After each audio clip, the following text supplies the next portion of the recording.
Regresamos a Panorama Semanal. El problema de la criminalidad es, como dijo un maestro español que yo conocí, Antonio Beristain, que no es fácil dar respuestas con verdades inconclusas, y mucho menos en temas de conducta humana y de delito. El problema de la criminalidad es que es una condición histórica, y como es histórica y con un bagaje social muy, muy profundo, tú no puedes sembrar una teoría para explicarlo todo. Ese fue el pecado intelectual de Lombroso. Su esfuerzo fue grande porque él desprendió la criminología de los demonólogos. Señores, antes eran los que perseguían demonios, los que determinaban qué era delito y qué no era delito. ¿Tú entiendes? Los demonólogos. ¿Cuáles eran los demonólogos?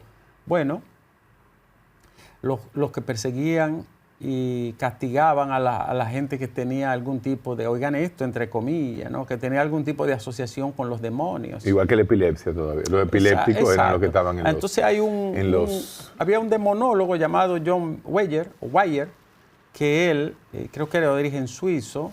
Este señor un día dijo, pero en lugar de pasarle las brujas, porque había un departamento de señores, inspección de brujas. La historia del castigo es la idea más traumática de la historia, peor que los delitos. La historia de la sanción y del castigo es peor que la de los delitos. Léanse a Foucault. Había un par de monjes dominicos, de clérigos, que escribieron un libro llamado Malleus Maleficarum, el martillo de las brujas. ¿Para qué era ese código? Mataron gente con ese maléfico. Ese código era para perseguir solamente mujeres brujas.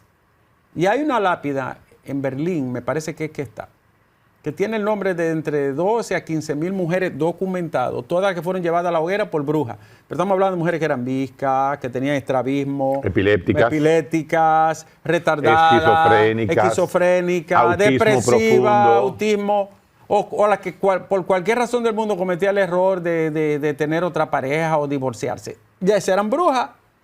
Entonces, la bruja de Salem, la famosa matanza en Estados Unidos. Exacto, por ejemplo, ¿verdad? De la famosa situación de las brujas de Salem. ¿Cuál es lo que hay? Porque no vamos a seguir hablando de eso. Es lo que Lombroso rompe. Eso es lo que él rompe. Tú ves al Lombroso del 1909 al 2024. Yo veo el Lombroso que rompe un paradigma de 1909 hasta la época de los sumerios. Lo que ocurre es que hubo gente que le dijo que estaba equivocado y esa gente tenía razón. Porque él rompe con esa metafísica de la creencia y de los demonios y todo eso y dice, no, es que no, lo que decía Weyer, con una resonancia magnética. ¿Tú te imaginas a Lombroso con una resonancia magnética de la señora esta de Higüey, de Verón, que mató al niño? Mira, de Carmen Jiménez. Entonces tú vas a ver por espectroscopía la diferencia que hay entre el cerebro de esa señora, el cerebro del chamán chakra, el cerebro de ciertos criminales. El problema es que tú le haces esa misma resonancia a los que se robaron el sistema bancario dominicano y no te va a dar igual. No es igual. Entonces el criminal nato existe. Entonces, es que yo no digo que no haya gente que venga con el sello para delinquir. Ahora, no todos los delincuentes vienen. Ricardo, es que si yo... Héctor, eso es una discusión perdida. Ricardo, si yo no tuviera con qué darle de comida a mi familia, yo robara. Lombroso está barrido. ¿Tú no robarías si tú no tuvieras con qué darle comida a los hijos tuyos, tú no robarías? Es muy probable. Entonces, y cualquier persona. Pero eso es otra historia. Nosotros estamos hablando de que él buscó una tipología específica para explicar el crimen, no un crimen, el crimen.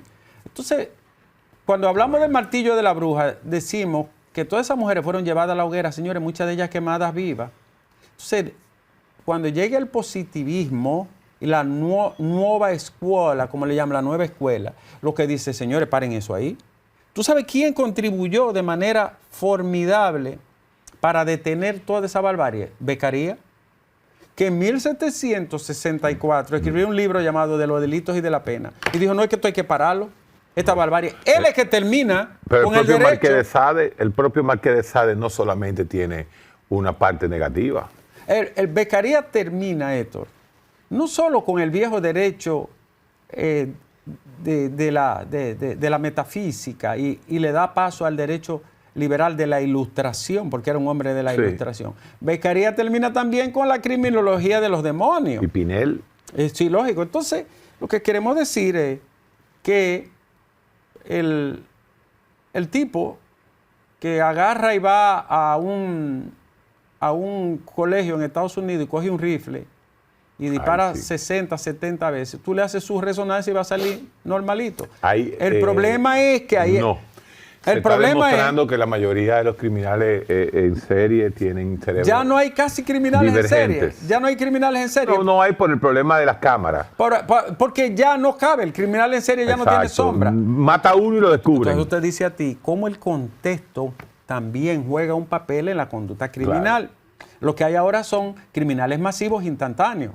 Los que ponen una bomba, los que agarran un vehículo, los que disparan desde una escuela y producen una masacre. No hay criminales en serie. Y si lo hay, están muy en la sombra. ¿Por qué? Porque ya son muy evidenciados y las técnicas del ADN, la cámara, el sistema de videovigilancia los tiene controlados.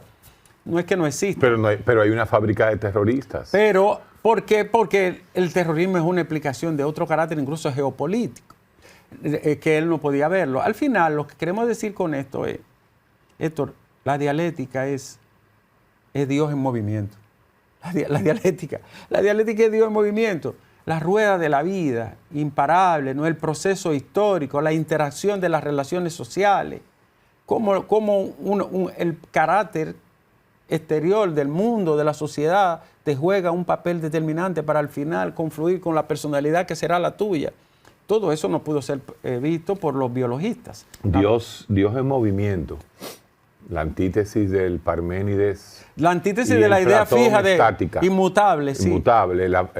El Parménides y el Platón inmutable, de la idea inmutable, el estático, versus al movimiento de Heráclito y Aristóteles. Wow. Termina nosotros diciendo lo Ahí siguiente. había dos escuelas, la de Lea, de Parménides, y la de Heráclito. Así mismo. ¿Qué es lo que el pulso de la historia es Heráclito y Parménides? Total, sigue siendo. Sigue siendo. Y se da en la ciencia, y se da en la epistemología, y se da en la lengua, y se da en el derecho. ¿Y qué es lo que dicen ellos? Porque si le decimos a la gente que Heráclito y Parménides, puede quedar en el aire. Parménides dice que nada se mueve, y Heráclito dice que usted no se baña en el río, en la misma agua 2 veces. Así es. Es el problema metafísico. La base de la metafísica se basa entre el ser y el ente, el movimiento y lo estático. Naturalmente, ese ideario, esa construcción, ¿no? de la dialéctica ha tenido interpretaciones distintas desde que Hegel metió el trípode. Claro, metió la antítesis, síntesis y tesis. Pero nosotros en ciencia justamente nos basamos en el movimiento que dice Ricardo, de Heráclito, o la estaticidad de Parménides, y decimos lo siguiente. Hubo un furor cuando se inventó, cuando las ciencias médicas, léase especialidad psiquiátrica, y esto es algo que tú como médico me gustaría que lo analizaras también. Miren, ustedes nunca han oído hablar de un anticardiólogo. O sea, ustedes nunca han oído hablar de un señor que diga... Un antigastro. Un antigastro o un antineumólogo o un antirriñón. Yo soy antidermatólogo. Yo soy antidermatólogo. Yo soy anticardiólogo. Yo no estoy de acuerdo con los cateterismos, que Pedro Ureña salva a muchísima gente y Víctor Atala. Bueno, ahora Víctor Atala no va a ayudar a nadie porque ahora lo que está es de funcionario. No, él sigue su consulta los fines de semana. No va a poder. El pobre. Bueno. Yo se lo dije a Víctor. Bueno, pero le deseamos suerte al amigo Víctor, el hermano Víctor Atala. Ahora se metió a funcionario, vea qué vaina. Miren, usted nunca ha oído decir a un cardiólogo decir que está en contra del cateterismo y de las cirugías cardíacas. Pero existe todo un movimiento en los años 60, producto de la efervescencia de la deconstrucción postmoderna, que agarró la psiquiatría. Y un señor conocido como Michel Foucault agarró la psiquiatría y la desvencijó con sus razones por un lado y con sus no razones por otra. Y politizó, socializó, y de ahí viene la derivación en que en el DSM, que es el Diagnóstico Estadístico de Enfermedades Mentales Americanas, se hable del concepto biopsicosocial y hasta espiritual, de la enfermedad mental. Esta es una guerra que tiene tanto tiempo y que cada día coge más fuerza la parte biologicista, o sea, la vuelta al hombroso, para que ustedes entiendan por dónde yo voy, y es la siguiente. En los años 90 se descubrió lo que es la epigenética. La genética en sí, ustedes se acuerdan lo que son los genes, 22 genes somáticos y 22 genes, 22 cromosomas, 22 pares de cromosomas y un par sexual. Decíamos, Ricardo, que toda la información de un ser humano está en ese genoma. Y ahora hace más de 10 años ya, desde el 2000 en adelante, nosotros hemos descubierto todo el genoma y eso fue uno ganador de premio Nobel, todo el que descubrió el genoma humano. ¿Qué pasa?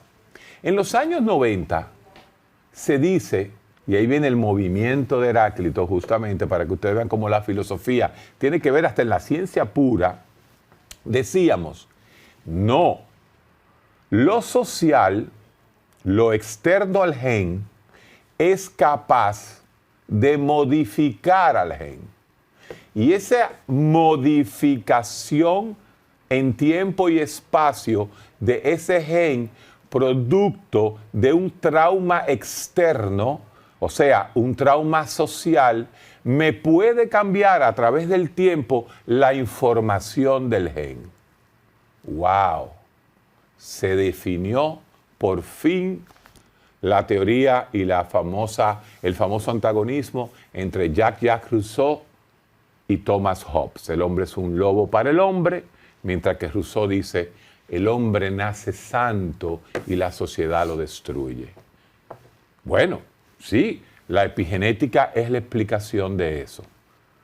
Hace más de 10 años, otro genetista dice lo siguiente.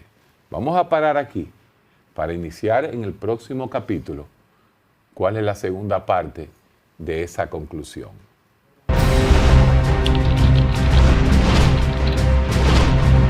Comunícate con nosotros y síguenos a través de nuestras redes sociales, @mediospanorama en Instagram, Facebook, Twitter y YouTube. Escríbenos a nuestro correo electrónico noticias@mediospanorama.com o llámanos al 809-475-2525. Somos Medios